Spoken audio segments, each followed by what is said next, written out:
Pues bienvenidos a Jaque Mate. Estamos en el programa más raro de la historia, porque siempre el programa más raro es el 99, que es como estás, pero no estás. Estás con la cabeza en otra cosa. Es lunes, es 21 de junio. Tengo que mirar el calendario si no se me olvida. Pero bueno, estamos saliendo de un fin de semana que ha sido de mucha información. Enseguida nos meteremos con ella. Estaremos con el tema de las mascarillas, estaremos con el tema de todo un poquito. Pero antes, personas civilizadas, tened cuidado. Ha venido la avalancha de imbéciles. No está mal decir imbéciles. La avalancha de despreocupados. Venga, vamos a rebajarlo un poquito. Ha venido la avalancha de gente a la que todo le importa poco o nada y solo quiere festejar. El resultado nos da igual. Hablamos de la Eurocopa, hablamos de lo que pasó en Sevilla, especialmente el sábado. Aunque yo creo que también lo pudimos ver el lunes cuando estuvimos nosotros en el Estadio de la Cartuja, pero ayer estuve yo. El sábado estuve yo, ya no sé ni en qué día digo. El sábado estuve yo paseando por el centro de Sevilla. Tuve zona Torres del Oro y luego zona centro, zona catedral y zona Alameda. Porque salí a bichear a ver cómo estaba el ambiente. El ambiente estaba bien, o sea, la gente se lo estaba pasando muy bien. Había pocas mascarillas, la verdad, había muy poquitas mascarillas. Sinónimo de que es verdad que el resultado les da igual, pero no es el resultado del partido, sino el resultado de su propia vida, o el resultado de sus actos. No han entendido nada. Esa es la conclusión a la que yo llego.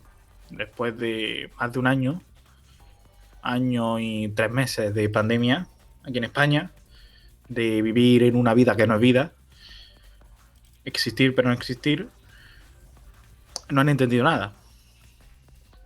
Yo pensaba que ya habíamos llegado a un punto en el que sí, pero no. Y eran aficionados de España, pero también eran aficionados de Polonia. O sea, y no solo eran jóvenes. Eran jóvenes, pero también eran gente de mediana edad y era gente mayor. Más jóvenes, pero de todos, al fin y al cabo. Si te digo la verdad, 100 personas, por ejemplo, agolpadas frente a un televisor de un bar en una terraza. Todos de pie, todos sin mascarilla, algunos bebiendo, la policía sin hacer nada. Sin mascarilla en la vía pública, algo que de momento no está permitido. Por unos pocos días llegan, casi llegan, ¿eh? Casi lo consiguen, pero que no está permitido. Que por mucho que digan,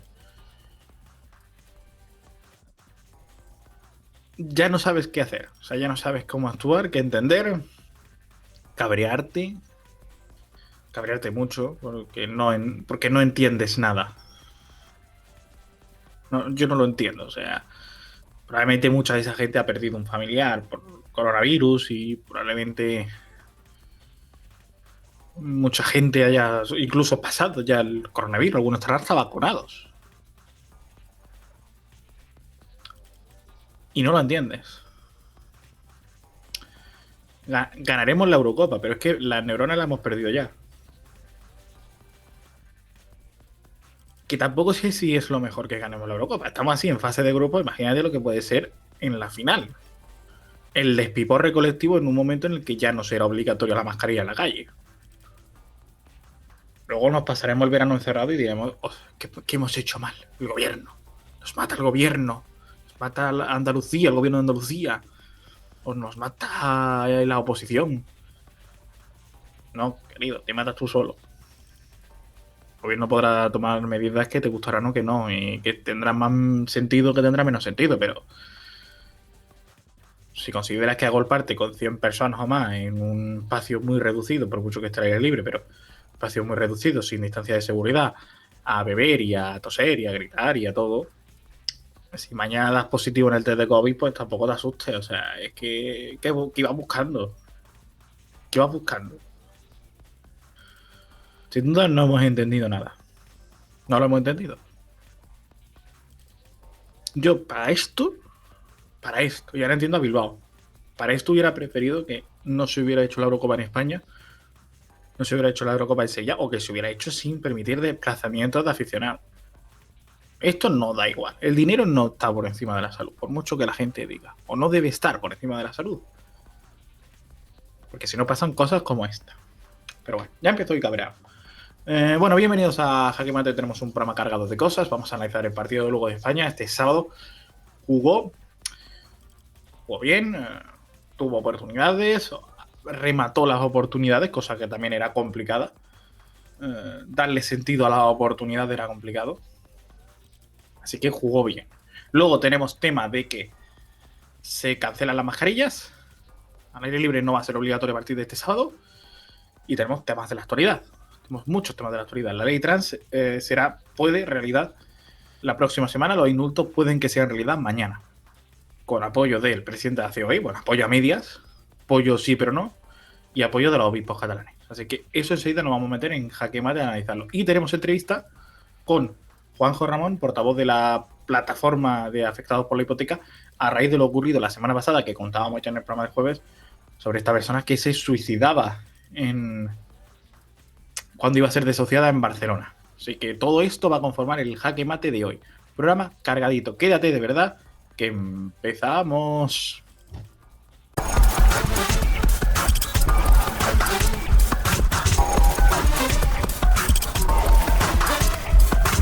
Y empezamos sección de crítica hoy con Antonio de la Lama nada más. Hoy empezamos con la noticia de la semana y probablemente una de las noticias del año. Mascarillas obligatorias dejarán de serlo al aire libre, por lo menos a partir de este sábado, 26 de junio. Así lo ha anunciado el presidente del gobierno, Pedro Sánchez. Antonio, ¿es o no el momento de esta decisión? Nada más y nada menos. Pues la verdad es que el momento yo creo que sí. Incluso yo mismo pensaba en un principio, hace ya unas semanas, que iba a llegar un poquito antes.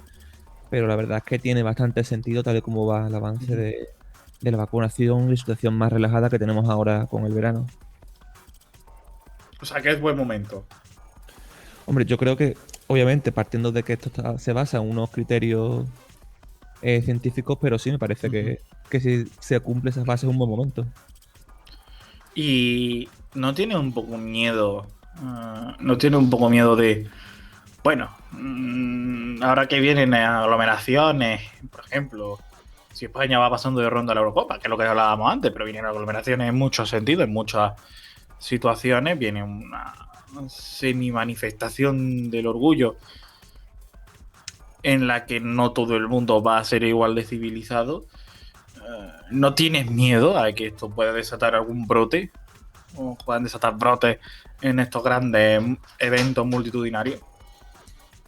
Hombre, el riesgo siempre existe, pero también es cierto, bueno, por un lado es cierto que sí, que viene el orgullo, pero que viene, son fiestas del pueblo, el mes siguiente es lo otro, después viene, ahora también es San Juan, no sé, si nos podemos decir realmente siempre va a haber ciclos con momentos así que puedan ser peligrosos, pero en general yo creo que ahora mismo en verano, tal y como vamos con vacunación, ya está prácticamente más de la mitad de la población con al menos una dosis. Yo creo que eso ya es un seguro de vida ante el verano, ¿no? Al fin y al cabo hay que recordar el verano pasado, que también sin vacunas ninguna fue mucho más relajado en cuanto a casos en comparación al resto del año. Obviamente hay que seguir manteniendo la distancia, manteniendo esa higiene sobre todo en las manos, con todas las medidas, pero yo creo que en general es una situación bastante positiva.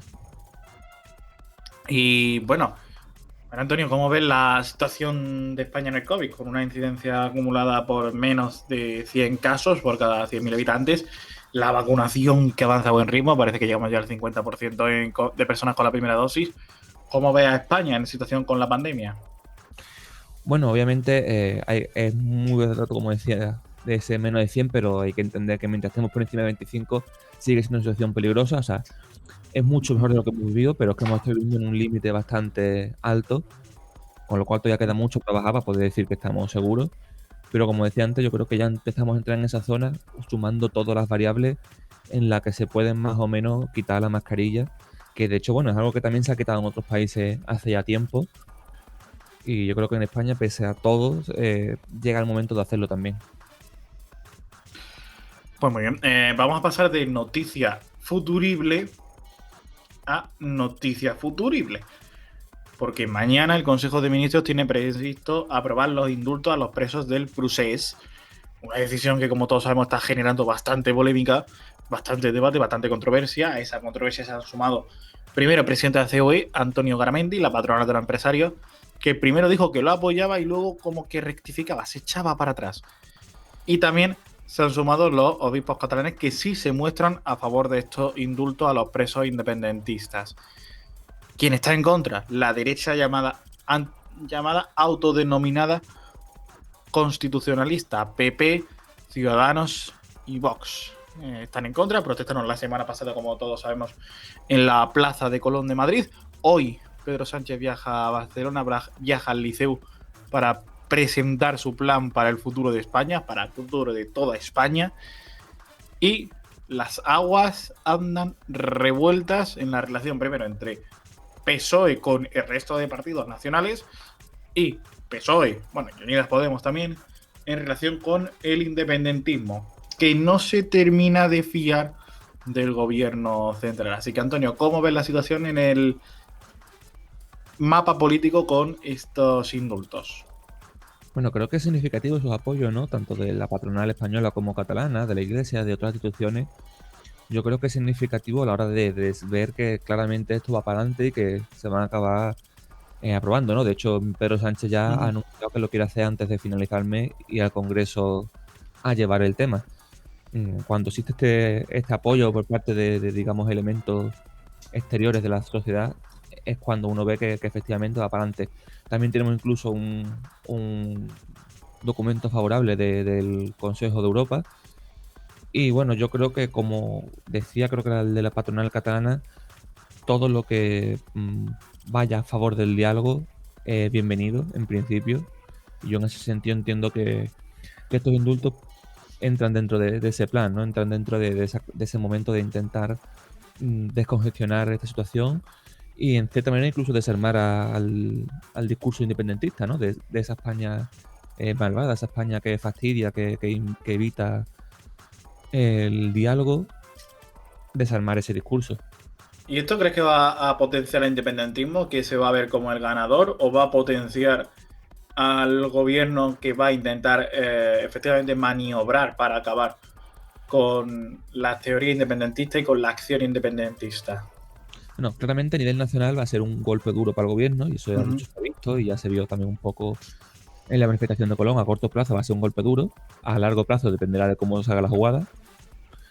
Pero a nivel catalán yo creo que claramente favorece mucho más al gobierno, favorece mucho más a la posición española, y de hecho ya en las últimas encuestas que había en los últimos meses, antes cuando se estaba hablando de los indultos, ya mostraban que el apoyo a la independencia ha ido bajando notablemente. Al final también hay que entender como una contraposición a lo que vivimos hace unos años del famoso barco de los piolines, del a por ellos, de estas, digamos, políticas de conflicto, ¿no?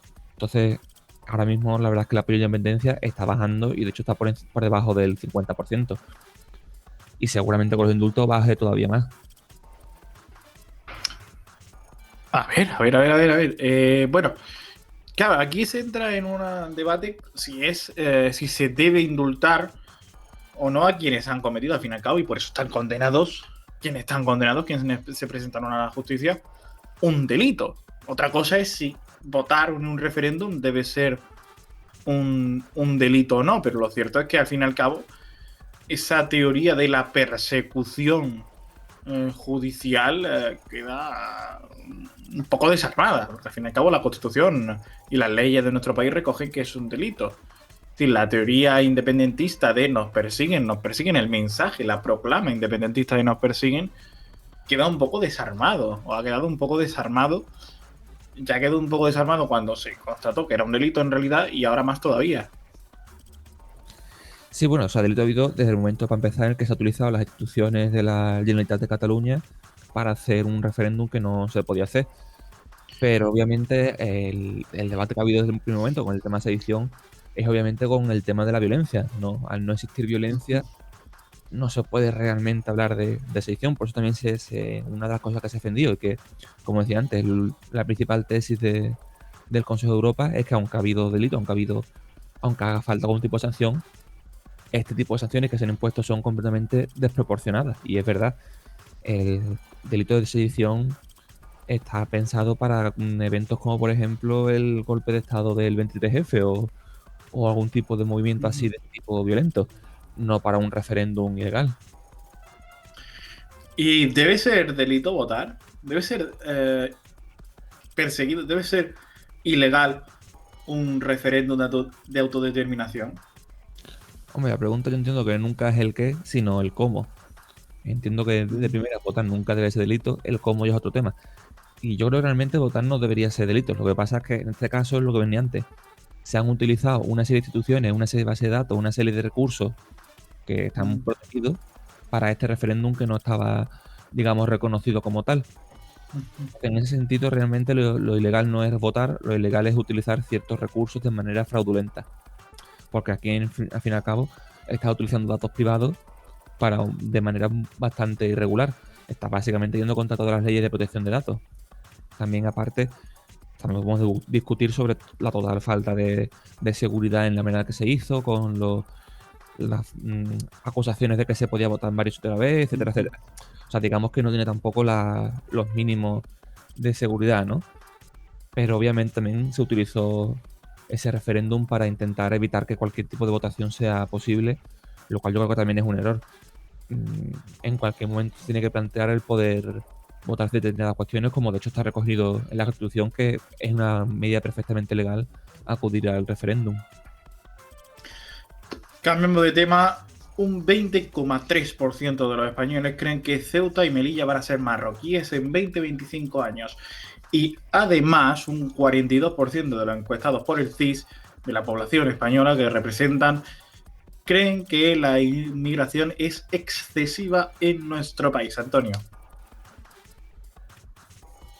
Bueno, sí, más que partiendo ya para empezar por el número, ¿no? Ese 20% pues es mucho menor del 54% que dice que sigan siendo españolas. Y yo creo que si no lo dejaron de ser hace 40 o 30 años, dudo mucho que lo vayan a ser a corto plazo.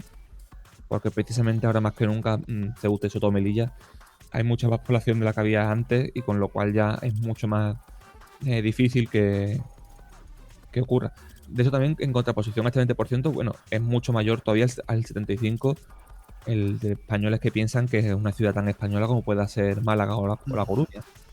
Con lo cual yo creo que es más ese 20% pensando en posibles movimientos de Marruecos, más que en cómo consideran que son Ceuta y Melilla. ¿Hay un relato que pueda promover este intento de Marruecos de quedarse con Ceuta y Melilla? Hombre, obviamente lo ha hecho y de hecho en numerosas ocasiones ministros y personas importantes de Marruecos lo han dicho así. Pero yo creo que este conflicto entre España y Marruecos ha debilitado mucho a Marruecos en la esfera internacional. La ha enfrentado sobre todo, por ejemplo, con aliados como Francia, donde también han sido duros con esta ofensiva que ha hecho Marruecos. Y yo creo que la suma de este régimen así tan opaco, tan autoritario como es Marruecos, con este tipo de acciones, pues prácticamente como pollo sin cabeza en la esfera internacional, yo creo que dificulta mucho su posición a favor de quedarse con Ceuta y Melilla, ¿no? Con anexionárselas. Y además también incluso falla en cierta manera el factor histórico, ya que Ceuta y Melilla son españolas anteriormente, o en el caso de Ceuta portuguesa, anteriormente a la composición del Marruecos actual. Con lo cual incluso por ahí tampoco habría esta posición, igual que sí podría haber con Gibraltar, de esta soberanía anterior, no existe en Ceuta y Melilla. Y sobre el 42,1% que cree que, bueno, que la inmigración en España es excesiva, ¿qué opina? Bueno, 42 es aceptable, excesivo es el 20%. Otra cosa es que elevado o excesivo consideren que sea ese 40%, de luego muy, muy, muy igualado entre los que es aceptable o insuficiente y elevado y excesivo. Aún así, aceptable e insuficiente sigue siendo la posición con mayor apoyo. Pero también esta pregunta me da mucho a una estadística que ya tiene bastantes años, ¿no? Que se hizo a nivel europeo, preguntando Mm. el porcentaje de inmigración que creía que había en cada país y el porcentaje real que había. Y la realidad es que en cada país los números se duplicaban o en algunos casos incluso, me acuerdo de Polonia, se triplicaba, ¿no? Una cosa es la inmigración real y otra cosa es la inmigración que creemos que existe. En parte por una cierta Mm. representación en el medio de comunicación o sobre la manera en la que también se señala más. Y también está, por ejemplo, creo que he estudiado en Estados Unidos de cómo la población inmigrante se le señala más a nivel de las noticias cuando cometen un delito. Hay más representación. La realidad es que si hacemos una encuesta, seguramente el porcentaje de población inmigrante que hay en España de muchísimo más de la que realmente hay. O sea, seguramente perfectamente el doble o el triple. Con lo cual realmente esto es un reflejo de esa sobre representación Mm. en nuestro imaginario. Y esta semana ha sido el dato de investidura de Isabel Díaz Ayuso, ha acabado investida como se preveía, y ha habido un debate en torno a unas declaraciones de Ayuso, y es la pregunta que yo quiero hacer. Antonio, ¿puede una persona ser ilegal en nuestro país? Que es uno de los temas que se ha tratado. Bueno, por desgracia, sí. O sea, por desgracia, en nuestro país hay muchas personas que se consideran ilegales, entre comillas, porque no, por debido a su situación de empadronamiento, de no tener papeles, etcétera. Y por desgracia eso da pie a muchísimas tropelías contra derechos humanos, a muchos ataques contra la dignidad y con auténticos abusos, ¿no? Como por ejemplo, pues aquí que somos un univense y un almeriense, conocemos bien lo que ocurre en el campo andaluz. Sí. Entonces, en ese sentido, por desgracia, existe por personas que se consideran ilegales, aunque obviamente desde una perspectiva fuera de lo que es la legalidad, de la realidad, ninguna persona debería ser ilegal. Pues sí. Claro, es que el problema es que se hablaba, en el debate de investidura se hablaba, la ultraderecha hablaba de personas ilegales y desde la oposición a Pepe le contestaban que en realidad desde la izquierda le contestaban que en realidad eran personas en situación irregular, no personas ilegales. Claro, efectivamente.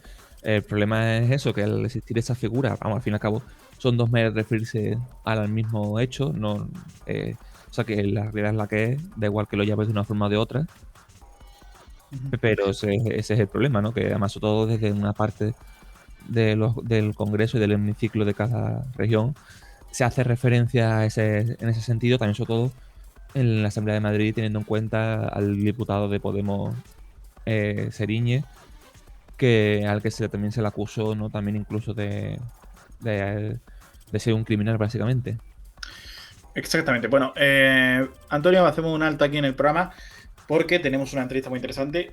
Nos ha visitado y ha estado con nosotros y hemos podido hablar con él, con Juanjo Ramón, portavoz de la plataforma de afectados por la hipoteca, tras lo ocurrido la pasada semana en Barcelona, cuando una persona que iba a ser desahuciada por el banco se suicidaba y acababa con su vida, una tragedia sin duda que ha aparecido poco en los medios para mi gusto y que habla mucho de la situación que estamos viviendo. Así que con Juanjo Ramón vamos con esa entrevista, vamos a hablar y vamos a analizar todo lo que ha ocurrido en esta relación y toda la situación que denuncia la PA. Bueno, pues hoy en Jaque Mate estamos con Juanjo Ramón, que es miembro, que es portavoz de la plataforma de afectados de la hipoteca. Este tema está de especial actualidad tras lo ocurrido la semana pasada con el suicidio de una persona cuando justo iba a ser desahuciada de su propia casa. Eso ocurrió en Barcelona. Así que es un tema de estricta actualidad. ¿Qué tal? ¿Cómo está? Bien, hola, buenos días. Bien, bien, muy indignado por el tema este que acabas de comentar del lunes en Barcelona. Pero, pues si le parece, sí. Sí, dime. Pues si le parece podemos empezar comentando precisamente ese tema. ¿Qué fue lo que ocurrió exactamente? Pues lo que ocurrió, pues como en todas estas cosas, siempre pues hay cierta opacidad, ¿no? En lo que se cuenta y lo que se explica, pero lo que pasa, este hombre se había quedado sin trabajo hacía cosa de 18 meses, si no recuerdo mal, y se había quedado luego ya sin el paro, sin prestaciones, estaba sin ingresos. La propiedad, obviamente, pues quería cobrar y y estaba por ver si se podía parar ese desahucio con el decreto actual que supuestamente hace de moratoria para los casos de vulnerabilidad extrema, y sobre todo si hay un informe de servicios sociales que demuestren esa vulnerabilidad. Y bueno, el informe estaba, pero el juez pues reinterpretó que no había suficientes pruebas en ese informe que demostrara la situación del pobre segundo, y bueno, decidió tirar para adelante con el orden de desahucio y acabó como acabó. Es una muestra bastante clara de que el decreto este, que ya llevamos desde la PA denunciando desde el principio, que es insuficiente en forma, en fondo y en tiempo, y que habría que mejorarlo y habría que ampliarlo y habría que hacer muchas modificaciones. Entre ellas, sobre todo, consideramos que si tiene que haber un trabajo de profesionales de servicios sociales que demuestran la vulnerabilidad de las familias ante un desahucio, el juez no debería tener la potestad de luego hacer esa segunda criba y decidir por su cuenta de riesgo si el informe es válido o no es válido. Pues se supone que es válido, porque bien no lo ha hecho cualquiera, lo ha hecho servicios sociales. Por tanto, para nosotros esto ya es un error gravísimo el que se pueda dar este tipo de reinterpretaciones. ¿Y este es un hecho aislado? ¿Estas reinterpretaciones son un hecho aislado o ya han pasado más veces? No es un hecho aislado, es el hecho que por como acabó la desgracia que acabó, pues quizá ha abierto la caja de Pandora, pero no es un caso aislado. Nos lo estamos encontrando mucho y por eso de ahí pues que denunciemos tanto, porque a fin de cuentas está bien que salgan medidas, más o menos avances sociales, unos con mayor cobertura o mejor o peor, pero realmente las que vemos la realidad de los efectos de estas cosas, pues somos los movimientos sociales que estamos cada día al lado de las familias en estas situaciones y vemos realmente lo que cuesta conseguir esa moratoria, vemos las reinterpretaciones estas que, como la que comentaba, vemos a veces también cierta negativa incluso por parte de algunos abogados de oficio, vemos muchas cosas que se podrían evitar si las medidas fueran lo completas que deberían ser. También me acompaña en esta entrevista mi compañero Antonio. Antonio, tuya es la siguiente pregunta. Muy buenas, precisamente sobre ese tema de las familias vulnerables quería preguntar, y es que en el pasado noviembre el que era vicepresidente Pablo Iglesias dijo que el gobierno iba a prohibir todos los desahucios de personas vulnerables. ¿Hasta qué punto se está cumpliendo este anuncio? Pues no se está cumpliendo. La realidad es que no se está cumpliendo. También no lo comentó Pablo Iglesias, también lo comentó Ábalos, afirmando rotundamente que no había desahucios, que ya habían hecho esa prohibición. Y bueno, sí que hay cierta prohibición, pero no se puede afirmar que están todos los desahucios suspendidos porque no es cierto. No es cierto porque primero que no todo el mundo se puede acoger. Pues sí que una gran mayoría y a la última ampliación eso se mejoró, pero en un principio solo te podías, cuando hacían esas afirmaciones a esta moratoria, solo te podías acoger si demostrabas directamente que tu situación de vulnerabilidad venía por motivos de ERTE vinculados a la COVID, y si no eran motivos vinculados a la pandemia, toda la vulnerabilidad previa a marzo del 2020, que era muchísima, y sigue siendo muchísima, todos esos perfiles no entraban en la moratoria. Por tanto, ya no podían hacer esas afirmaciones tan rotundas porque eran falsas. Y luego, y solo cubre desahucios de alquiler o una parte de ocupaciones, pues no cubre los desahucios por hipoteca. Por lo cual, que han subido, ¿no? En el último informe del Consejo General del Poder Judicial que salió la semana pasada, pues había un aumento preocupante tanto de nuevas ejecuciones hipotecarias como de la vuelta de desahucios por hipoteca, porque eso no está recogido en esta moratoria. Por tanto, la afirmación de que los desahucios están suspendidos es totalmente mentira. Y en este sentido, ¿ustedes se sienten decepcionados, por decirlo así, con el gobierno de España? Sí, desde siempre. La decepción es desde el momento en que se creó la paz hace 12 años, ya fue por decepción, y han pasado 12 años y algo tenemos claro es que de momento, que gobierne quien gobierne, la decepción no cambia. Sí que podemos ver a lo mejor actualmente un cierto cambio de intenciones, o por lo menos a nivel de discurso, pero de momento efectividad no estamos viendo.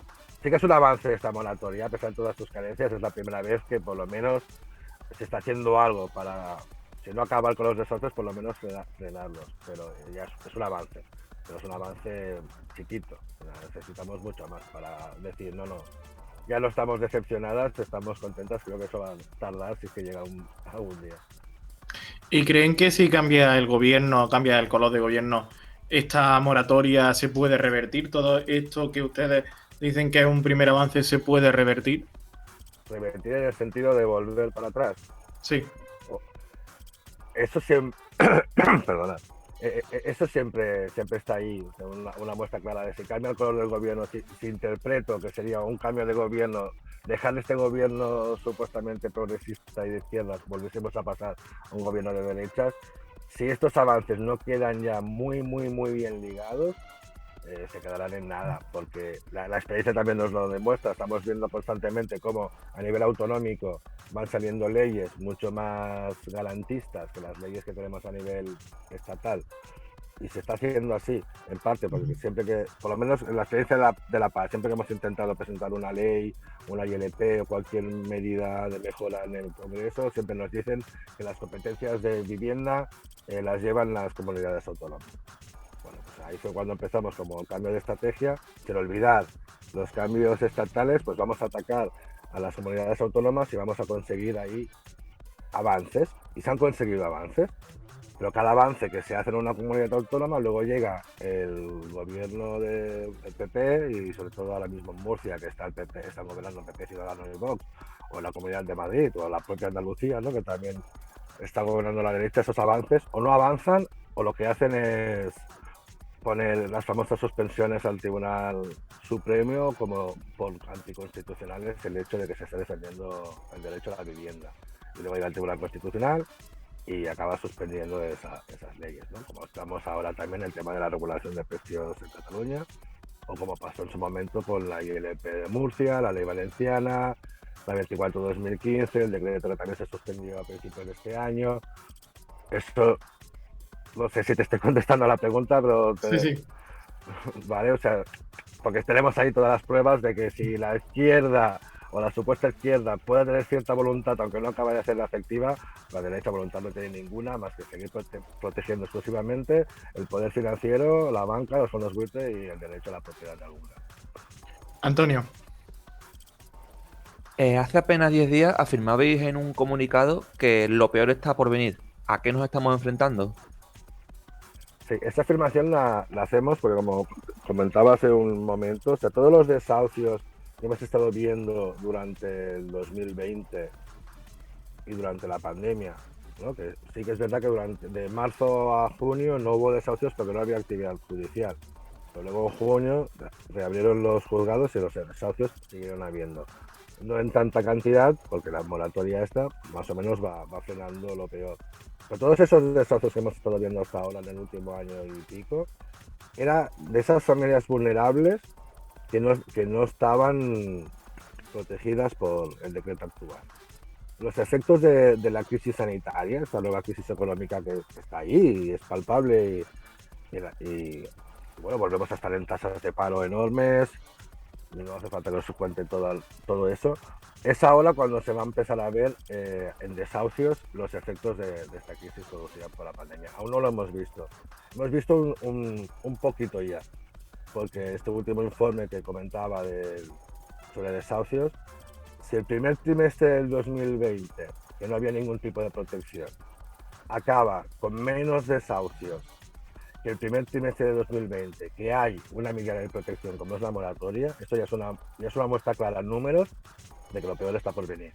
Porque estando más protegidas que hace un año, está habiendo más desahucios ahora que hace un año. Y eso ya es porque ya se está empezando a ver los efectos de este nuevo, ¿no?, de estas nuevas familias que son vulnerables que ahora no lo eran. Entonces, esto va a ir creciendo. Si no se ponen medidas, y se tienen que poner ya, esto irá creciendo. Y aquí que digamos que lo peor está por venir. ¿Y creen que esta nueva crisis va a ser peor que la que hubo hace unos años, en el momento de mayor presencia de los desahucios, de mayor visibilidad de los desahucios? ¿Creen que va a ser peor todavía? Puede llegar a ser peor en el tema que estamos hablando, porque cuando estalló la crisis del 2008 y hubo todo ese estallido de los desahucios, y fue cuando fueron más visibles, y no porque hubiesen muchos más, que había muchísimos, sino porque, bueno, había un contexto social que a lo mejor facilitó que fuera más visibles, era como más nuevo. Y luego, pues parece como que se normalizó el que hubiese desahucios y se dejó hablar tanto de ellos. Pero las cifras, si miráis la evolución del 2013, que es cuando empiezan a haber cifras oficiales ahora, no han variado tanto. La línea es bastante recta. Entonces, y estamos hablando que en ese contexto la crisis solo afectó a las ejecuciones hipotecarias y toda esa parte de hipotecas, de que la gente no podía pagar la hipoteca, el banco se quedaba los pisos, dejaban las deudas, y eso era el 95% de la problemática. Actualmente, que el 70% de los desahucios ya van producidos por impago de alquiler, y el problema hipotecario no se ha solucionado porque seguimos sin ningún tipo de medida que realmente evite lo que pasó en el 2008 y ya está volviendo, pues obviamente los efectos de esta nueva crisis de vivienda van a ser mucho peores, porque van a afectar ya no solo a la parte hipotecaria, van a afectar también a la parte de alquiler. Y eso ya está pasando. Entonces será mucho más el aspecto social que se verá afectada por este problema, a menos que empecemos, pues eso, a bajar los precios de la vivienda, empecemos a regular los precios, empecemos a dar respuesta a la gente que se queda en la calle sin ningún tipo de solución, pongamos ya medidas para que los bancos no sigan ejecutando y sigan produciendo desahucios por hipoteca, porque si no hacemos eso y esperamos que esta ley que el gobierno está trabajando desde hace un año, ya sea que se apruebe la suya, ya sea o sea, no sé si el miércoles hicimos una rueda de prensa. A ver, porque hemos perdido el sonido. A ver. Madrid con otras organizaciones sociales que ahora mismo estamos trabajando también. O bien se legisle la nuestra, o bien la nuestra sirva para empujar a la que están haciendo ellos y cambiar un poquito la legislación.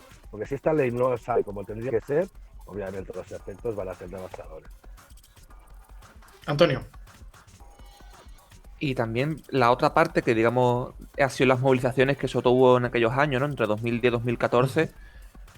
Ahora mismo, ¿crees que existe el mismo movimiento en la sociedad? ¿Que aceptamos más este nuevo cambio en cuanto a lo que se viene a las leyes hipotecarias?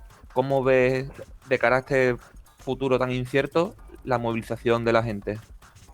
Un poco la sensación que tenemos es que la gente ahora necesita volver a tener que es como que están más flojas las movilizaciones. Está habiendo movilizaciones, porque le está habiendo de muchos colores, no solo de vivienda, pero no son tan multitudinarias como antes, o falta todavía el acabar de despertar. Yo creo que la gente que aún estábamos allí y aún recordamos lo que pasó, y algunas lo seguimos sufriendo, seguimos estando ahí empujando, pero toda esta nueva sociedad más, no sé, más, digamos, no más joven, porque la juventud sí que cada vez está más concienciada, pero esa clase media que todavía no les articuló la anterior crisis y ahora aún no está asimilando lo que le está pasando, porque es verdad que esa parte de asimilación, o sea, para llegar a la movilización tienes que pasar todo un proceso, y ahora creo que estamos en un pequeño parón, así un poco de letargo, diría, porque la gente aún no es consciente de la situación y falta ese empuje para volver a movilizarse tanto y tan multitudinariamente como en esa época. Y debería pasar, de hecho tendría que pasar y no tardar mucho, porque también es la manera de, si la gente reacciona, pues es la única manera que los de arriba se muevan. Pero creo que todavía va a faltar todavía un tiempo, no sé cuánto, para llegar al nivel de potencia de principios de la década pasada. Pero tiene que pasar, porque si no realmente no va a costar revertir la situación. Y yo creo que la diferencia con ese momento es que ahora tienen una alcaldesa que estuvo en la plataforma, que estuvo al frente o estuvo trabajando en la plataforma, como es Ada Colau. ¿Cómo sienten que ha sido la gestión de ella, que conoce bien los planteamientos de la paz en el Ayuntamiento de Barcelona sobre este tema de la vivienda? A ver, el tema de Colau, que sí que es verdad que tampoco nos gusta tocar mucho en el sentido de, en plan, bueno, ella tuvo su momento, ¿no? Se eligió otra vía y otras nos quedamos y seguimos aquí. Llevamos mucho más años de los que pudiese estar ella. Pero bueno, la sensación un poco es entre... En movimiento hay pues gente que siente puramente traición por el hecho de que compañeras, ya no solo Colau, ¿no? Tenemos muchas más, que hayan decidido pegar el salto a la política, a las cuales siempre se les va a exigir mucho más, porque se supone que vienen de donde vienen, conocen mucho mejor la problemática y si en su momento la gente apuesta para ellos y consiguen llegar, por ejemplo, a la alcaldía, es para que hagan realmente lo que desde la calle se supone que no pueden y desde dentro tienen más margen. Siempre se les va a exigir lo mismo o más por el hecho de venir de donde vienen y las gestiones pues siempre van a ser insuficientes también. Hasta que no se solucione realmente la problemática, la gestión nunca va a ser suficiente. Antonio. Y también en los últimos años han surgido pues muchas empresas que dicen que tratan el tema de la desocupación. ¿Dónde llega este problema con los desocupas y cómo se combate desde movimientos sociales como el vuestro? El problema con los desocupas, aparte de decir que obviamente sus prácticas y su modus operandi es totalmente ilegal, porque es tan ilegal lo que hacen ellos como lo que podamos hacer nosotros, de ponernos en la puerta de evitar que lo hagan. Pero bueno, también hay toda esta campaña, ¿no?, orquestada también por el sector más neoliberal, fascista, también los fondos inmobiliarios, todo lo que hay detrás de este fenómeno desocupa es preocupante y es como el contraataque de toda esta gente que está intentando seguir en su estatus. ¿Cómo lo combatimos? Pues cuando nos enteramos o vemos que hay posibilidades de que esté desocupa, intentamos ser muchas más. Y intentar que, bueno, que si se presentan 4 o 5 matones de estos, si se encuentran con 200 personas en la puerta, por muy, ¿no?, por hormonados que estén, obviamente no van a poder hacer su trabajo. Es la única manera que tenemos para contrarrestarlo. Y también sobre, esto ya saliendo un poco del tema que estábamos hablando, pero también sobre una de las noticias de la semana, que es la regulación de los precios de alquiler de las viviendas. ¿Qué opinión tienen al respecto de este, bueno, parece que acuerdo entre los dos partidos del gobierno para regular los precios de los alquileres? Bueno, el tema de la regulación de los alquileres es que realmente también ha sido un poco sensación de fraude, en el sentido de que PSOE y Podemos, desde que hicieron la coalición, ha sido como su caballo de batalla a nivel de relato hacia esta legislatura. Nosotros siempre hemos dicho que sí, importantísimo regular los alquileres, pero también es importantísimo todo lo demás que también estamos pidiendo.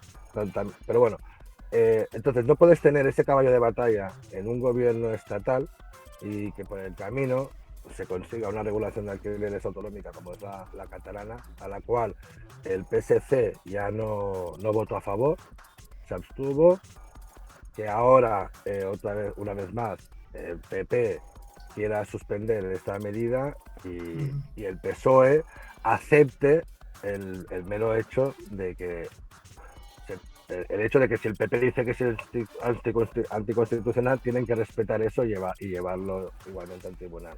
Es ilógico, no puedes estar queriendo regular los precios a nivel estatal y al mismo tiempo no querer que se regulen a nivel autonómico. Al pacto que han llegado esta semana en el último Consejo de Ministros del martes, de momento de no lo vamos a parar, pero vamos a dejar que pase un poquito más el tiempo para hacer ellos la ley estatal, vale, pues está, vale. Lo podemos comprar, mejor o peor, pero que tampoco, pero volviendo a lo que he dicho al principio, si las competencias de vivienda son autonómicas, y es a lo que se han cerrado siempre, para no ser leyes estatales, ya sea para regular los precios, ya sea para acabar con los desahucios.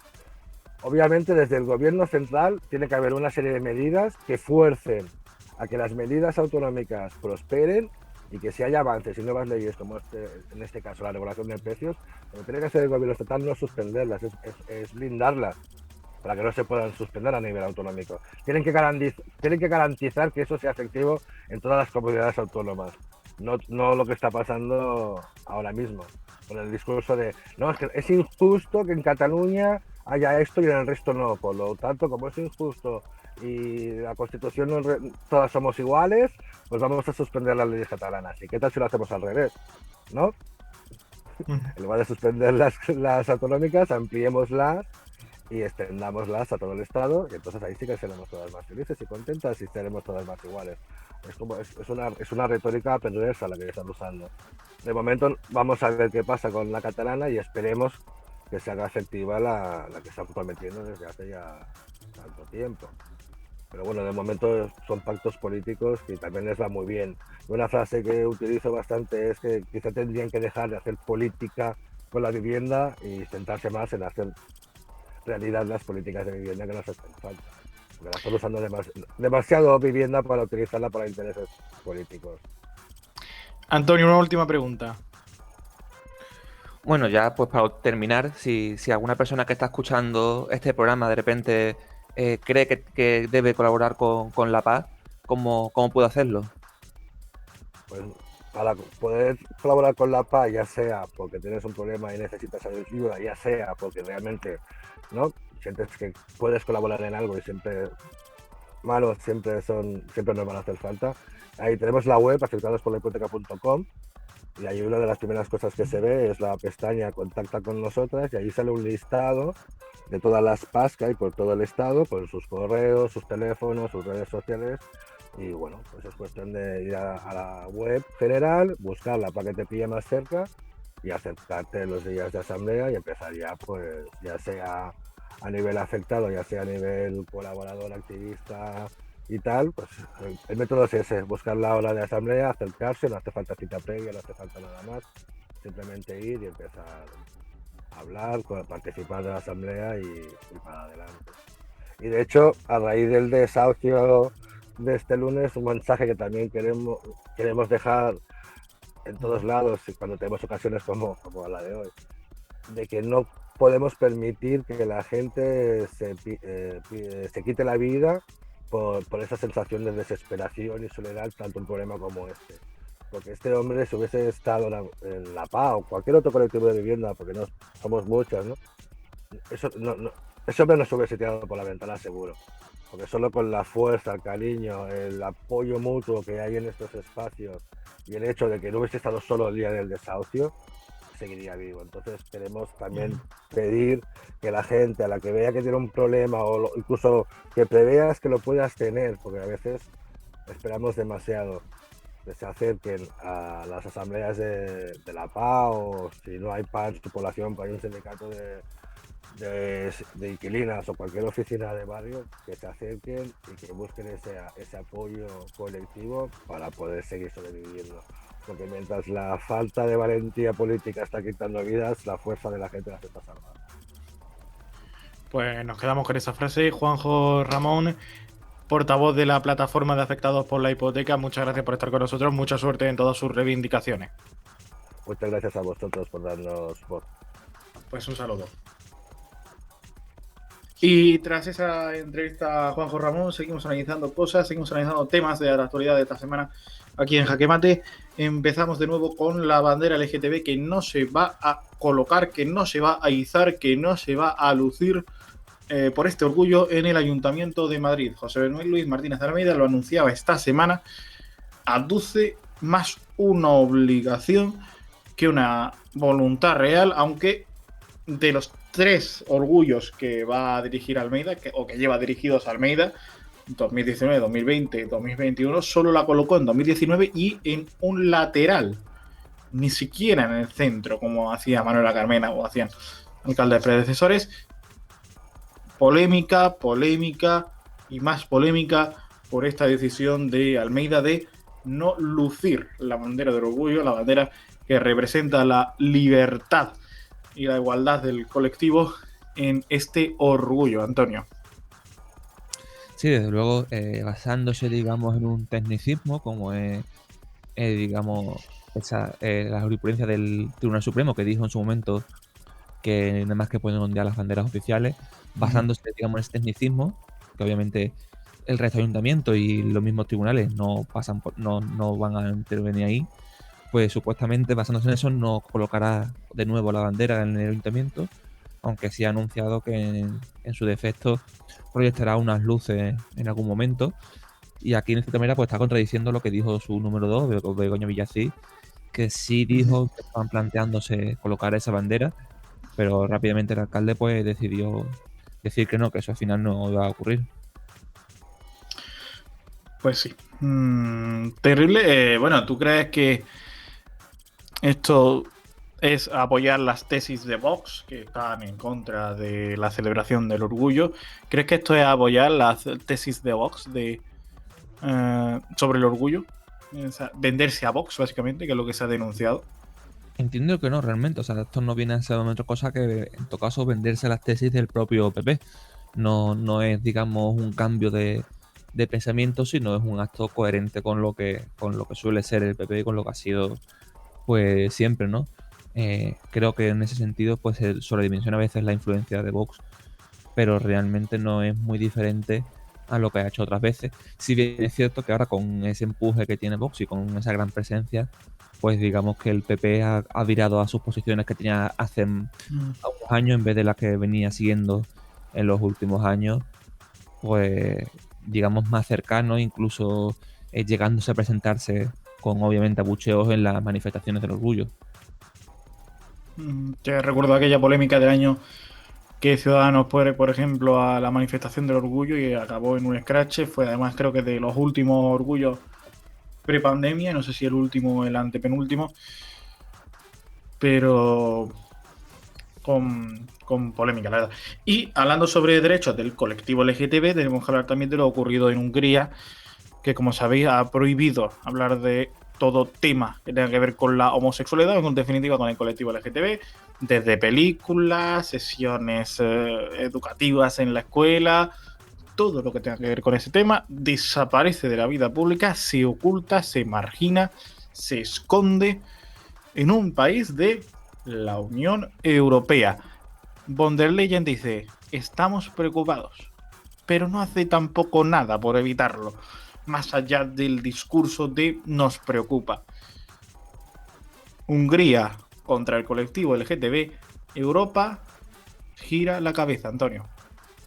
Bueno, sí, el Deeply Concerned de von der Leyen, que es básicamente ya un código en lo que es la manera de hablar de las instituciones europeas, pero que en cierta manera también es cierto que como Unión Europea no tiene mucho más poder que el de hacer un discurso, que el de hacer, digamos, cosas así sin tener que crear un conflicto internacional, porque al fin y al cabo Hungría, para lo bueno y para lo malo, sigue siendo un país soberano.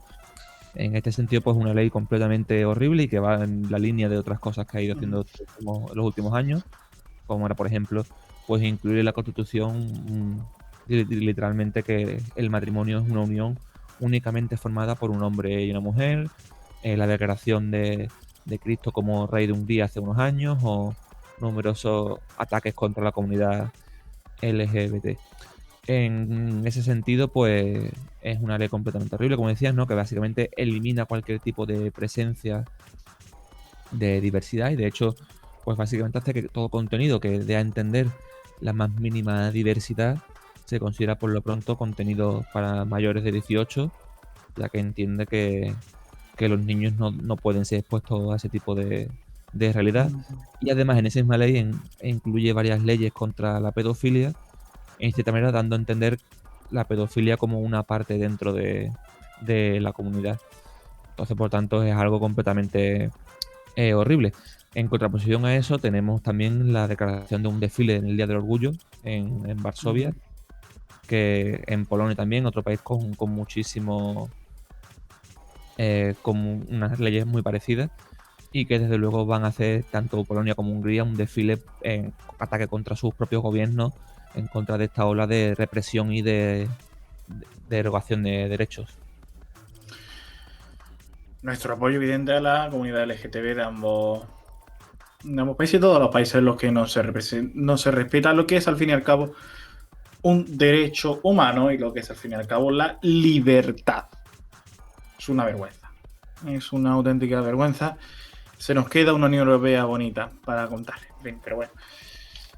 Negre de la semana y medallero, negre de la semana esta semana, negre de despedida, negre de adiós, adiós, adiós.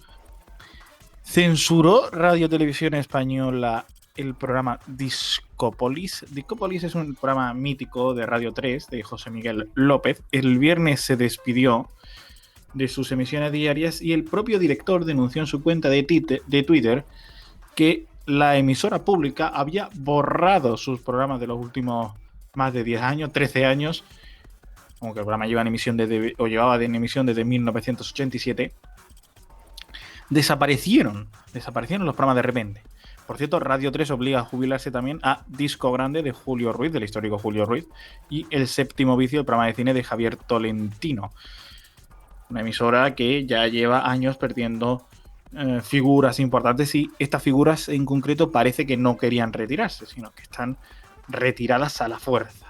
Históricas voces de la Radio 3 exitosa, la Radio 3 de, por ejemplo, Juan de Pablos con su Flor de Pasión, incluso el siglo XXI, que todavía sí que Tomás Fernando Flores, el programa de Cifuentes, de Claudio Cifuentes en su momento de jazz, la Radio 3 de toda la vida, de Ramón Trecet y sus Diálogos 3, la que cultivó cultura, la que cautivó a muchos oyentes jóvenes que buscaban una emisora diferente. Pues Radio 3 acaba con eso, empieza una nueva etapa, veremos a ver cómo le va en esta nueva etapa. Bueno, medallero bronce para el amanecer en la Barceloneta lleno de basura de ayer domingo, y una foto de Morenati de una pareja besándose entre la basura, que me encantó la foto. Morenati, muy buen fotógrafo, por algo le han dado el Pulitzer, claro, que normal que le den el Pulitzer con este trabajo que hace, pero bueno, así que muy bueno Morenati, enhorabuena. Y bueno, a ver, a los basureros, a los que dejan la basurita por ahí, pues cuidadito, pero bueno. Medalla de plata para las nuevas ángeles de Victoria's Secret, que por primera vez van a representar el cuerpo real de las mujeres con diversidad de perfiles y menos exageración, si se puede llamar así, a esos perfiles femeninos idealizados. Una Victoria's Secret que se empieza a acercar a la realidad, cosa que es bastante positiva, dejar de contribuir a estereotipos, a tópicos, a lo que puede suponer, en definitiva, también complejos en las mujeres. Así que enhorabuena. Y medalla de oro para los aplausos en TV3 tras el fin de la mascarilla obligatoria. Estaban haciendo el programa de Ricardo Ustrell en el Liceu, homenajeando a los sanitarios, y se conoció la noticia en directo. Y aplaudió el público, estaba feliz. Así que medalla de oro para esa noticia. Antonio. Bueno, sí, por una parte el tema de Victoria's Secret obviamente es un giro ya hacia, digamos, las nuevas tendencias y la nueva forma que tiene la sociedad de ver ciertos temas, que obviamente es ciertamente sostenible la manera en la que sigue funcionando ese mundillo, y poco a poco pues todas las empresas irán siguiendo este camino, ¿no? Que ya ha empezado hace tiempo. Afortunadamente, efectivamente. Y respecto, sobre todo quería comentar el tema de la fotografía, ¿no? Que comentábamos al principio, la medalla de bronce. Bueno, aparte de esa fotografía maravillosa, es una imagen que conocemos bastante bien todos, ¿no? Que es la típica imagen después de una fiesta, después de cualquier tipo de celebración, que una vez se da la vuelta, mira un poco cómo ha quedado todo y se encuentra con ese tipo de situaciones, con ese tipo de imágenes todo lleno de basura, igual que también ocurrió algunas veces, ¿no? Yo creo que es una pena que esas situaciones se queden así a veces, de encontrarte una foto así, y desde luego pues obviamente las felicitaciones absolutas a su autor, que ha sabido plasmar la realidad. Pues sin duda, la verdad. Enhorabuena. Y enhorabuena también para las mujeres de Victoria's Secret, que van a acercarse más todavía a la realidad y instauran un cambio en la moda y en los desfiles, que era muy necesario, la verdad. Y era muy necesario. Bueno, Antonio, te veo enseguida a la sección de deportes. Analizamos todo sobre este España contra Polonia. Hacemos la previa de lo que será este miércoles día 23, el último partido de la fase de grupos. España se la juega. Veremos a ver. Analizaremos un poquito también de Copa América, porque Ibai va a emitir, o ya está emitiendo, la Copa América por Twitch. Un cambio de paradigma y más temitas de la actualidad deportiva. Así que, Antonio, nos vemos enseguida. Nos vemos, adiós. Hasta ahora más. Suena la sintonía de deportes, suena la careta de deportes y empezamos.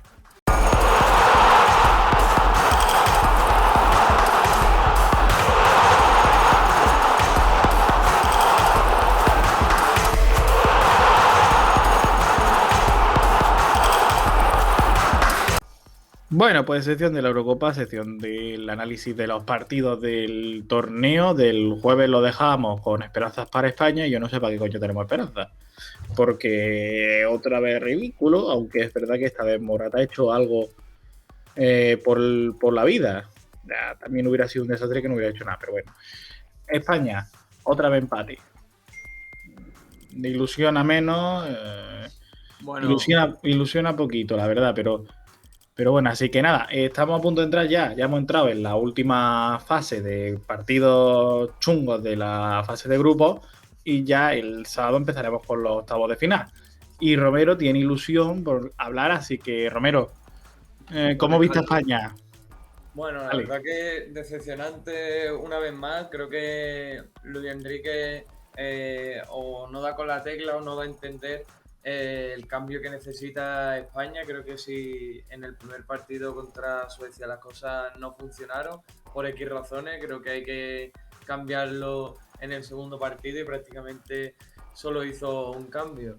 La defensa creo que estuvo muy mal, sobre todo Laporte en el primer gol. Creo que estuvo muy blandito para lo que suele ser él y en general deja muchas dudas. Creo que nadie se pensaba que España iba a estar con 2 puntos en los 2 primeros partidos y en el alambre a falta del último partido, porque sabemos ya, recordamos que aunque empate y quede tercero, España puede quedar eliminado porque pasan los 4 mejores terceros. Entonces pues estamos ahí en el alambre y hay que ganar a Eslovaquia y tener en cuenta los 3 rivales que nos han tocado en el grupo, porque llegan a ser de un nivel un poco más superior y posiblemente ya nos hubiésemos despedido de esta Eurocopa en el segundo partido.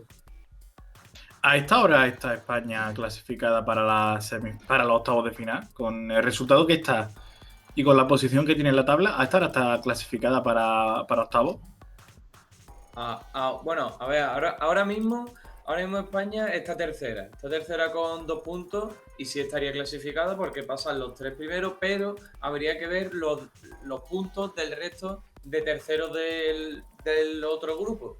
Y España ahora mismo pues tiene 2 puntos, es de los más pobres y como acabo de decir, si empata tendría 3 puntos y igualmente sería muy poco. Seguramente con 3 puntos no pasaríamos a octavos, por lo que hay que ganar a Eslovaquia sí o sí, que eso pues financiaría ya no solo el pase, sino el primero o segundo puesto, depende de lo que pase en el Polonia-Suecia.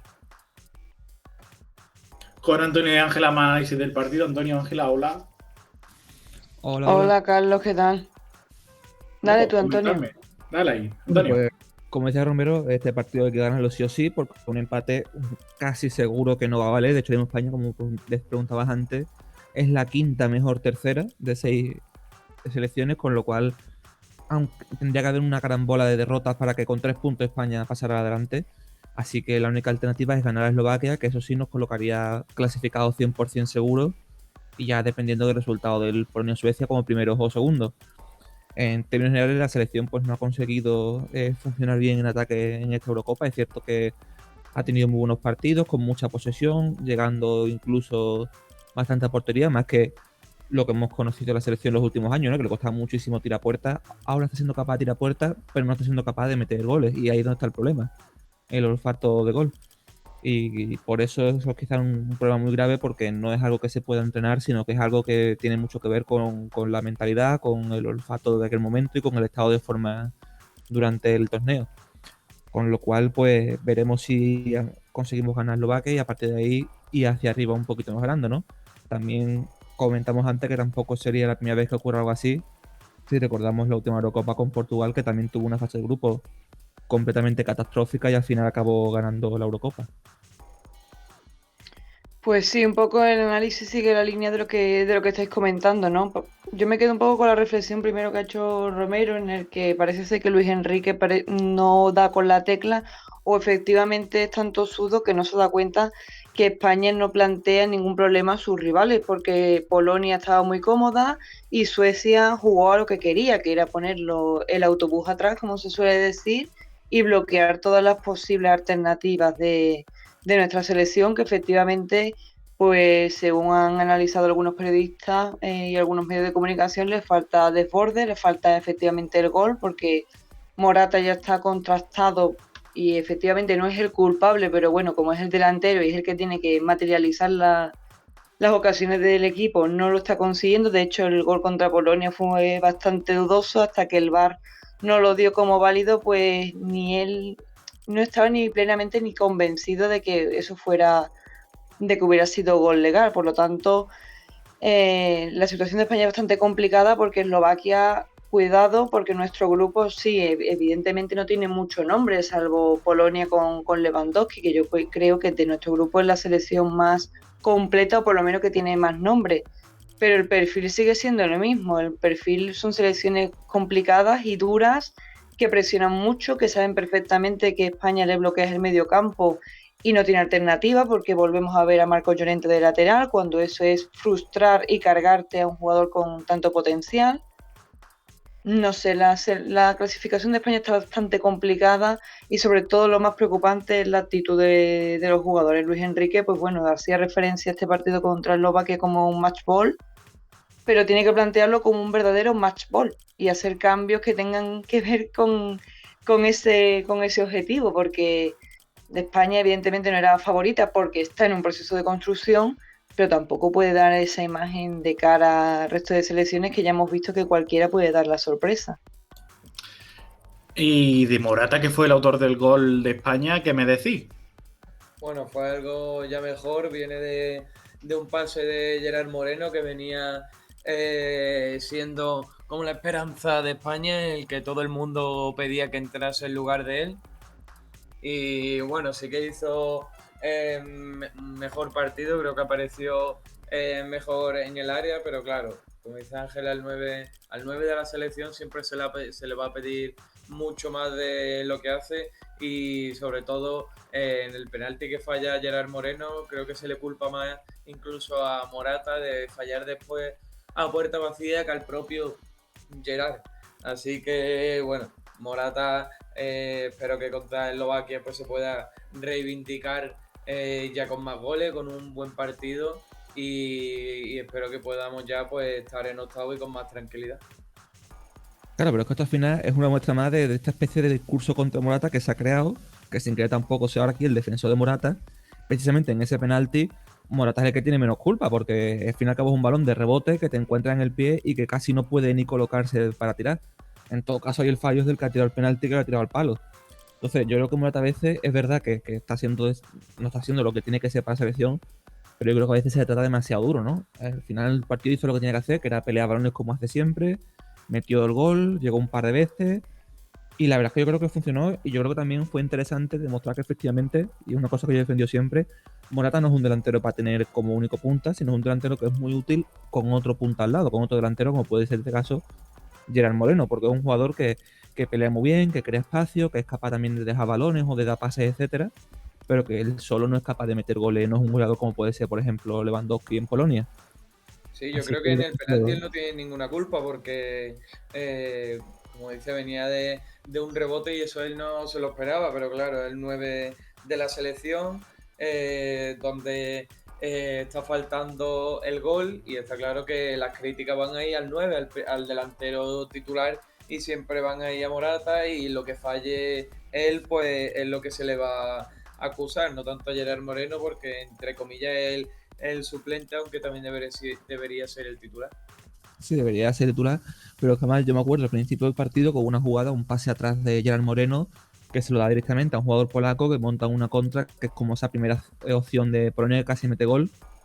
Yo eso si lo llega a hacer Morata en vez de Gerard Moreno, hubiera sido la catombe, ¿no? Yo creo que hay que ser crítico con Morata, pero tampoco hay que ir a por él, como estamos viendo en cierta manera, que Luis Enrique y Morata tienen una diana encima y parece que como uno no mete goles y el otro no ha traído a Ramos ni a jugadores del Madrid, son los enemigos número uno de este país. Y yo creo que precisamente en este tipo de torneo lo que hay que apoyar a la gente en vez de pitarle, porque como decía, los goles no los mete la pierna, los mete de la cabeza. Pues efectivamente, No era mi caso. ese es el resumen. El resumen es ese, que lo meten, hay que meterla con la cabeza.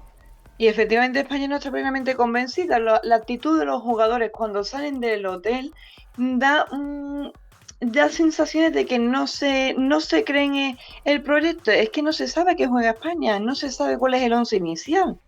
No se sabe, lo único que se sabe es que Unai Simón va a estar en la portería, que Marcos Llorente va a estar jodido en el lateral porque no puede explotar como es, que va a seguir jugando con Morata y que no ha llevado a Yago Aspas. Fin. Y Yago Aspas efectivamente no es un 9 puro, de estos que te mete 40 goles en 40 partidos, o en 60 o en 20, pero efectivamente tiene algo que España no tiene, que es que tiene que tener un jugador que te rompa las líneas. No puedes tirarte todo el tiempo tocando en la frontal, pum, pum, pum, pum. No, tiene que haber ataques con sentido. Y mira que yo soy fiel defensora de jugar como juega España, pero hay que meter un poco de cizaña y un poco de miedo a los rivales, porque es que en una contra, Eslovaquia con Hamsik no es que nos pueden matar, pero rápido. Y si la defensa, si la por, que efectivamente enfrentarte a Lewandowski no es moco de pavo, pero si estamos así, no vamos a pasar, pero con ningún armamento, o sea, con ningún argumento. Y ya hemos visto que, bueno, que ya hay 3 selecciones que ya están clasificadas y 3 selecciones, desde mi punto de vista, muy, muy, pero que muy potentes, ¿eh? Porque Italia está en una fase brutal, es como un cohete, no hay quien la pare. Bélgica tiene muchísimos recursos con Lukaku, que me parece, si no un jugador brutal, el mejor hasta ahora en la Eurocopa. Y Holanda, que también está, digamos, en esa dinámica. De manera que esta Eurocopa está siendo bastante... Hungría también le puso en aprieto a Francia con ese empate. En fin, que cualquier selección puede dar la sorpresa, y en este caso pues España todavía tiene margen para resarcirse un poco y para recuperar esa imagen. Porra para el España-Eslovaquia, venga, dale. Yo me mojo con el 2-1 a favor de España. Antonio. Yo voy a decir un 2-0. Yo creo que Venga. España lo gana. Ángela. Yo como Romero, algo muy, muy justito, un 2-1, un 3-2, incluso 1-0 y gol de Gerard Moreno. Yo fíjate, estaría guay que empezamos el primer partido con 0-0, el segundo fue 1-1, ahora fuera 2-2. Eso estaría chulo. Pero como sé que no va a pasar, le voy a dar un 1-1 para España otra vez. No creo que pase del empate. Pero bueno, Yo creo que España tiene que empezar a convencer, Luis Enrique tiene que encontrar ya el bloque sólido que quiere, plantear una propuesta verdaderamente incisiva con respecto a sus rivales, y entonces todo eso cambiará. No puede ser que la esperanza sea Busquets, la vuelta de Busquets, que efectivamente es importante, es un jugador clave, pero vamos a buscar más recursos aparte que Busquets, por favor.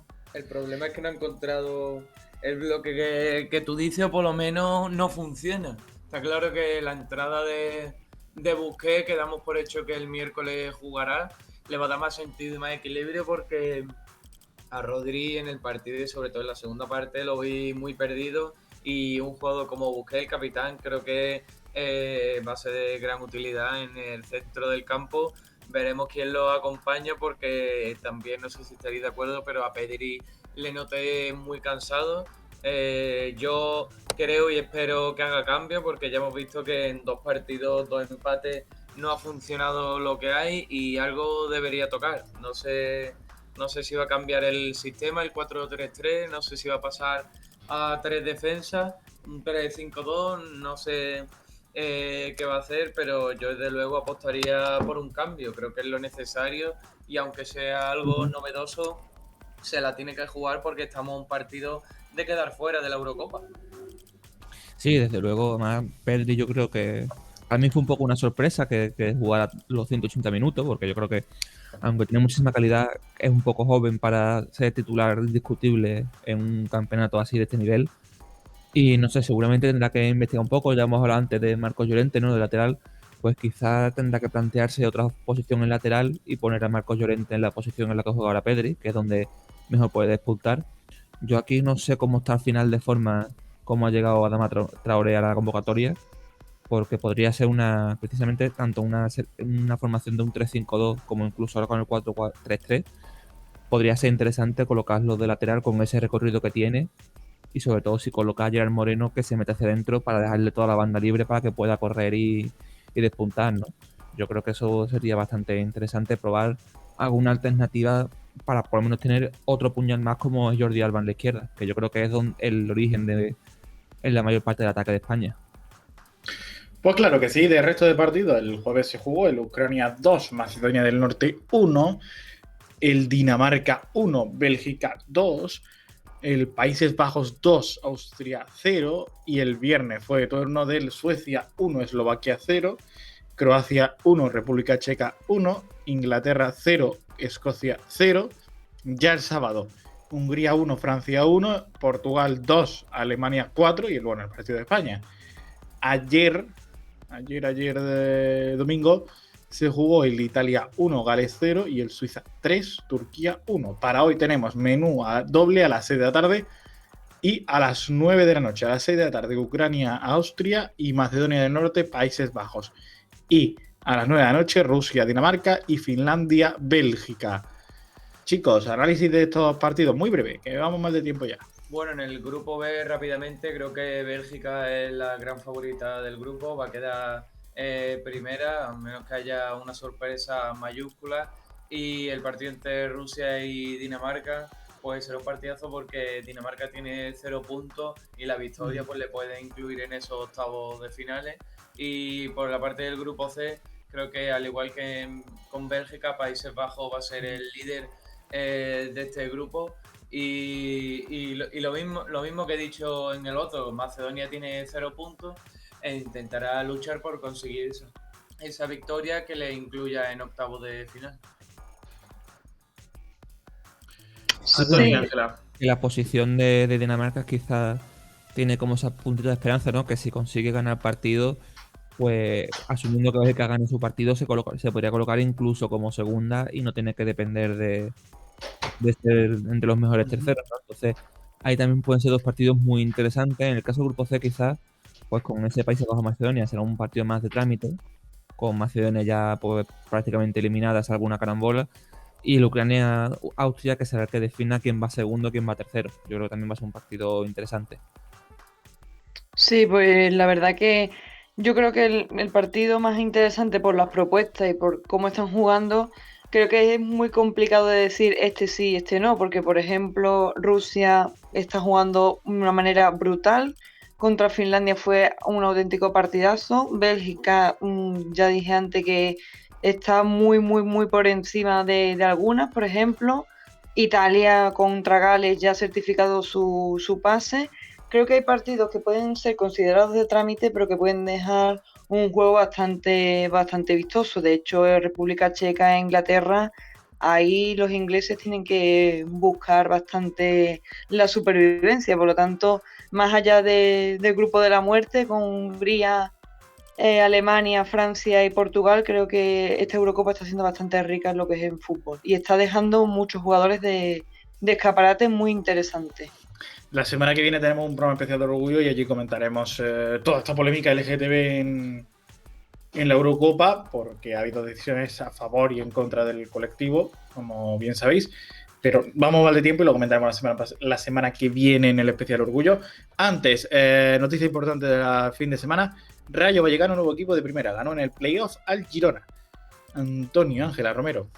Sí, el Rayo asciende a primera después de 2 temporadas en la categoría de plata y bueno, una remontada cuando todo el mundo se pensaba en la ida que con ese 1-2 del Girona pues ya iba a sentenciar la eliminatoria en Montilivi en su casa en la vuelta y no fue así aun viendo que en el minuto 57 el Rayo Vallecano se quedaba con un jugador menos debido a una expulsión con más de media hora por delante. Y el Girona tenía que marcar un gol para llegar a esa prórroga.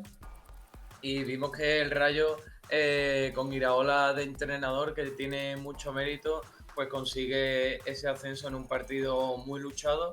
Y la verdad, con grandes jugadores que hay que tener en cuenta, como por ejemplo en la portería Lucas Zidane, que es el hijo del exentrenador del Madrid, Zinedine Zidane. Y bueno, además muchos jugadores que forman un equipo que creo que merece estar en primera división. Sí, de nuevo una vez más, el éxito de este nuevo sistema, ¿no? Que de hace unos años de ascenso playoff, que el que quedó sexto en segunda división, que fue el Rayo, es el que asciende al final como con la tercera plaza, ¿no? Yo creo que al final es algo bastante interesante este formato y que promueve mucho que la liga esté mucho más abierta de lo que estaba antes. Sí, sin duda fue un partido que deja muy claro cuál es la personalidad de Rayo Vallecano, que cuando ha militado en primera división siempre ha tenido como ese ambiente de un equipo guerrillero, un equipo que planta cara y efectivamente, pues bueno, muy poco se planteaba la posibilidad de que Rayo pudiera remontar, pero efectivamente, pues como ya digo, gracias a esa raza y a ese aguante, porque más de 35 minutos con 10 jugadores jugándote la vida, la verdad es que es bastante complicado y efectivamente, pues bueno, también está el caso de Iraola, que es fue un grandísimo jugador y ahora pues ha plasmado, digamos, esa propuesta y ha llevado a Rayo Primera, cosa que le da, digamos, ese repunte, esa particularidad a la primera división, ¿no? Que siempre, pues bueno, estos equipos, aunque suelen estar siempre en la zona baja de la tabla, siempre dan esa emoción tan necesaria en todas las competiciones, así que veremos a ver cuál es el recorrido que tiene Rayo en primera, al que yo le auguro por lo menos un futuro y un buen juego, porque como ya digo, sabe muy bien complicar la vida a sus rivales. Y bueno, por último, me gustaría destacar una última noticia que ha salido hace poco, y es que Dembélé abandona la concentración de Francia, abandona la Eurocopa por lesión y no será reemplazado, según informa RMC Sport, diario francés. Bueno, claro, al haber comenzado ya el torneo, se elimina esa posibilidad que había al principio de poder reemplazar a jugadores indefinidamente casi. Y desde luego, pues una baja importante para Francia de un jugador pues, que también es una opción bastante interesante de cara como jugador de banda para romper defensas y para poder crear oportunidades de gol. Y aún no siendo titular, creo que me parece uno de los mejores jugadores que tiene la selección, sobre todo para lo que tú dices, para entrar de revulsivo cuando se ataque algún partido. Creo que Dembélé en eso es experto y me parece fundamental. La verdad que es una baja bastante sensible. Sí, sí, es una baja importante y además es una lástima porque está teniendo muy mala suerte con las lesiones, porque cuando parece que está muy enganchado ya a lo que es la dinámica tanto del Barcelona como de la selección, funcionando efectivamente como ese revulsivo, como ese rompedor de ritmo y de línea, pues tienes estos encontronazos con su propio cuerpo. La verdad es que es una pérdida de cara no solamente a Francia, sino de cara a la Eurocopa, porque es un grandísimo jugador. Pues muy bien, Antonio, Romero, Ángela, muchas gracias por esta sección deportiva maravillosa. A ti, Carlos, siempre. Y a todos nuestros oyentes, muchas gracias. Por cierto, programa 99. El jueves tenemos fiesta especial de los 100. Vamos a tener a padrino especial, Fernandisco. Ahí en nada. Y muchos contenidos muy, muy interesantes. Reunión de equipo. Vamos a pasarlo muy bien. Así que el jueves, especial Jaque Mate, programa número 100. Redondito. Redondito, redondito. Y hasta entonces os pido algo. Sigan disfrutando de la radio. Muchas gracias. Adiós. Chao, chao, chao, chao. Adiós, adiós. Sigan disfrutando de la radio. Gracias.